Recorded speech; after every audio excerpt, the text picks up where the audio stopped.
আচ্ছা, এআই কি আসলেই আমাদের জব আর ক্রিয়েটিভিটি কেড়ে নিচ্ছে? চলুন আজ কিছু এক্সাম্পল দিয়ে বিষয়টি বোঝার চেষ্টা করি। যখন এটিএম এলো তখন মানুষ মনে করেছিল যে ব্যাংকের শাখাগুলো এবার বন্ধ হয়ে যাবে, কিন্তু হলো না, তার উল্টোটা হলো।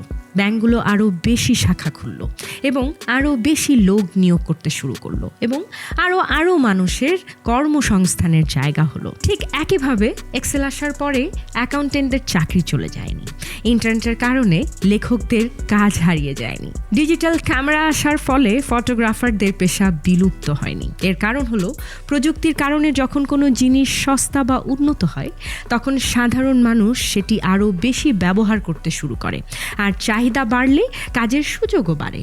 এআই বা আর্টিফিশিয়াল ইন্টেলিজেন্স মানুষকে প্রতিস্থাপন করবে না, বরং মানুষের টাস্ক বা নির্দিষ্ট কিছু কাজকে সহজ করে দেবে। ফলে ভবিষ্যতে আরও বেশি কাজ করার জন্য আরও বেশি মানুষের প্রয়োজন হবে।